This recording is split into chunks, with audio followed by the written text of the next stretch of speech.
अगर आप ये मज़ेदार से दही वड़े घर में बनाना चाहते हैं बहुत ही आसान तरीके से, तो आज मैं आपको इसकी रेसिपी बताने वाली हूँ। लेकिन रेसिपी के शुरू करने से पहले नए आने वालों से मेरी रिक्वेस्ट है कि प्लीज़ मेरे चैनल को सब्सक्राइब करें और बेल नोटिफिकेशन को ऑन कर दीजिएगा। इस तरह से मेरे आने वाली तमाम न्यू वीडियोस आप तक बिल्कुल सबसे पहले पहुँचेंगी। और जनाब, यहाँ पर जो है ना, मैं आपको बताने जा रही हूँ ये मज़ेदार से दही भल्ले की रेसिपी। तो मैंने किस तरह से बनाई है वो आज मैं आपके साथ शेयर करूँगी। वीडियो अच्छी लगे तो लाइक कर दीजिएगा और अपना प्यारा सा कमेंट्स लाजमी कर दीजिएगा। तो चलें, आए रेसिपी की तरफ चलते हैं। बिस्मिल्लाहिर्रहमानिर्रहीम। शुरू करती हूँ अल्लाह के बाबरकत नाम के साथ, जो बड़ा मेहरबान नहायत रहम वाला है। तो अस्सलाम वालेकुम, कैसे हैं आप सब? उम्मीद है बिल्कुल खैरियत से होंगे। तो जनाब, आज मैं बनाने जा रही हूँ उरीद के दाल के दही भल्ले। उरीद का दाल भी इसको कहते हैं और माश की दाल भी कहते हैं। तो जनाब, आप जो भी कहते हैं, हम आज इसी के दही भल्ले बनाने वाले हैं। तो इसके लिए मैंने 1 कप उरीद के दाल को 5 से 6 घंटे के लिए मैंने भिगो दिया था। उसके बाद जो है ना, मुझे इसको फ़ाइन सा पीस लेना है। तो अभी मैंने इसको 2 से 3 पानी से अच्छी तरह से वॉश करके इसको चॉपर में डाल दिया है, क्योंकि हमें बहुत ही फ़ाइन पिसा हुआ चाहिए। तो इसमें जो है ना, कुछ मसाले मैं ऐड करूँगी। सबसे पहले इसमें मैं डालूँगी नमक।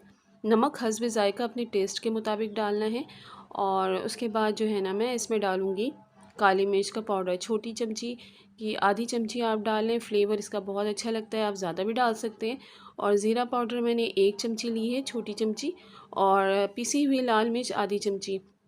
आप इसमें कुटी हुई लाल मिर्च भी डाल सकते हैं और मीठा खाने का सोडा। यहाँ पर जो है ना, मैं कुछ खड़े मसाले भी डालूँगी, जैसे हरी मिर्च और अदरक का टुकड़ा और लहसुन। तो हरी मिर्च जो है ना, मैंने 7 से 8 अदद लिए थे और इसको मैंने इस तरह से 2 हिस्सों में काट लिया था। छोटा सा अदरक का पीस लिया है, 2 जवे लहसुन के लिए हैं। बस ये सारे मसाले मैं इसमें डाल करके जो है ना, इसको फ़ाइन सा पीस लूँगी। बहुत ही अच्छा सा पीसना है। तो मिलती हूँ मैं आपसे इसको पीसने के बाद। तो यहाँ पर देख लें, मैंने पीस लिया है, कितना अच्छा पिसाया है। और जो है ऐसे ही होना चाहिए, बिल्कुल बारीक होना चाहिए। और मैं इसकी थिकनेस आपको चेक करा देती हूँ कितना होना चाहिए। तो जनाब, ये देखें, ये इतना होना चाहिए। ज़्यादा रनी नहीं होना चाहिए, वरना फिर वो जो है ना, कढ़ाई में ऑयल में जाके बिखर जाएंगे। तो बस इस तरह से होने चाहिए, क्योंकि ये लसदार भी होते हैं, इसमें लस होता है थोड़ा सा। तो ये जो है ना, थोड़े से हार्ड होते हैं, इनको मतलब टाइम लगता है काफ़ी इसको बारीक होने में। तो जनाब, बस यहाँ पे जो है ना, मैंने ऑयल गर्म होने रख दिए हैं। ज़्यादा गर्म नहीं करना है, ज़्यादा गर्म में अगर हम इसको डालेंगे ना, तो फिर ये सख्त हो जाएंगे बहुत ज़्यादा और सही से अंदर से कुक भी नहीं होंगे। और यहाँ पे मैंने लिया है 1 बाउल में पानी। पानी क्यों लिया है वो मैं आपको आगे जाके बताऊँगी। तो यहाँ पर जो है ना, हमारा ऑयल अच्छे से गर्म हो गया है। और जो हमारा बैटर है वो मैंने थोड़ी देर के लिए इसको पीस के रख दिया था, ताकि थोड़ा सा स्टेबल हो जाए।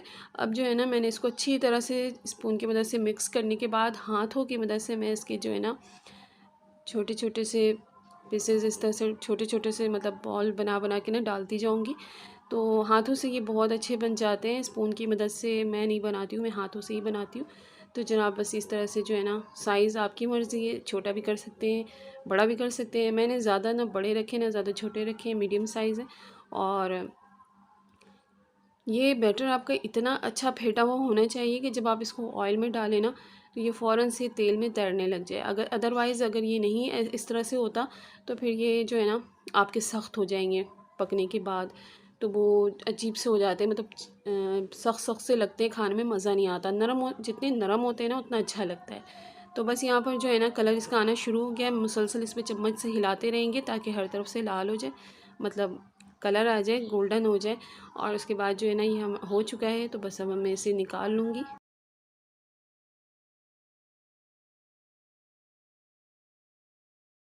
और इसको निकाल करके सीधा मैं डालूँगी बॉल के पानी में। तो क्यों किया मैंने ऐसा? इसलिए किया ऐसा क्योंकि ये अभी जो गरम गरम है और ये पानी में जाएंगे, तो ये पानी को खींच लेंगे, जज़्ब कर लेंगे अपने अंदर। इससे क्या होगा, ये मज़े सॉफ्ट हो जाएंगे अंदर से। और इनको जितना पानी खींचना होगा ये खींच लेंगे। क्योंकि अगर हम इस तरह से सख्त सख्त डाल देते ना दही में, तो फिर वो होता है ना कि सारे दही को ये खींच लेता, उसकी नमी को, और बिल्कुल खुश्क कर देता। तो वो अजीब से हो जाते हैं। इस तरह से करने से बहुत ही सॉफ्ट हो जाते हैं और अच्छे रहते हैं, खाने में भी अच्छे लगते हैं। तो बस जब से वो नरम हो रहा है, मैं इधर मज़ीद जो है अपने बड़े रेडी कर लेती हूँ फटाफट से। और इसका बस यही ध्यान आपको रखना है कि बहुत अच्छे से फेंटा हुआ होना चाहिए। इसीलिए मैंने चॉपर में डाल के पीसा था, क्योंकि उससे ये जो है ना फिर मुझे बाद में फेंटने की ज़रूरत नहीं होती, वो चॉपर में ही अच्छे से जो है ना ग्राइंड होके मिक्स हो जाता है। तो यहाँ पर जो है ना देखें हमारे बड़े पानी में जाकर थोड़े और बड़े बड़े से हो गए। तो बस मैं क्या करूँगी, इसको हाथों में लेके ना हल्का हल्का सा प्रेस करूँगी और इसकी जो एक्स्ट्रा पानी है वो मैं निकाल करके एक बाउल में रखती जाऊँगी। तो बहुत ही सॉफ्ट और नरम हुए थे, मतलब बहुत ही अच्छे लग रहे थे, खाने में भी बहुत मज़े के हुए थे।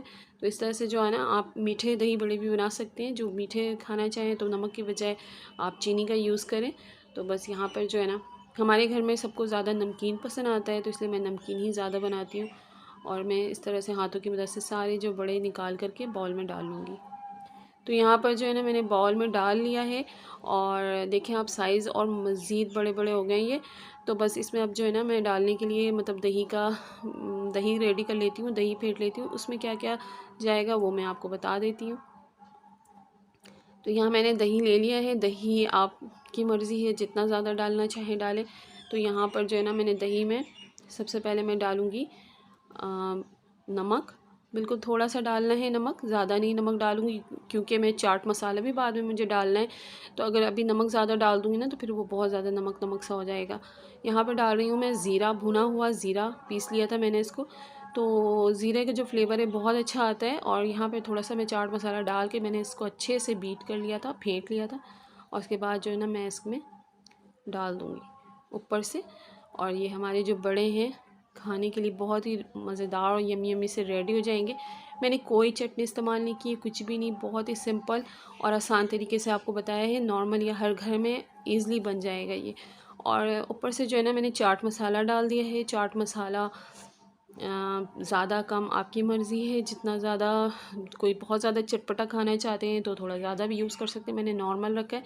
और ये हमारे दही बल्ले बिल्कुल रेडी हैं खाने के लिए, बहुत ही मज़ेदार यमी यमी से। और ईद की सौगात होती है एक तरह से, ईद में लाजमी हमारे घर में बनता है, क्योंकि बच्चे बड़े सब बहुत ज़्यादा शौक़ से खाते हैं ये। क्योंकि उड़ीद दाल के या फिर माश की दाल जो भी आप कह लें ना, इसके जो बड़े होते हैं ना बहुत ही मज़ेदार होते हैं और अच्छे लगते हैं। जो बनिस्बत जो होते हैं बेसन वाले जो होते हैं ना, उससे ज़्यादा अच्छे लगते हैं ये खाने में मज़ेदार। अगर आप इस तरह से ना खाना चाहें तो आप नॉर्मली पकोड़े भी बनाकर खा सकते हैं, बहुत ही अच्छे लगते हैं शाम की चाय के साथ। यहाँ पर मैंने कुछ मतलब बना के जो है ना रख लिया, इसको मैं फ्रिज में रख दूँगी। एक हफ़्ता आप इसको आराम से रख सकते हैं। और जब आपका दिल चाहे आप आराम से जल्दी से बस दही फेंटें और आपका जो दही बल्ले वो रेडी हो जाएगा। तो जनाब बस ये थे मेरी आज की वो रेसिपी। उम्मीद है आपको पसंद आई होगी। पसंद आई हो तो मेरी वीडियो को लाइक करें, शेयर करें, और मेरे नए हैं तो मेरे चैनल को सब्सक्राइब करें। इसी के साथ मुझे इजाज़त दें। अपना ढेर सारा ख्याल रखिएगा, खुश रहें, दूसरों को खुश रखें। अल्लाह हाफिज़।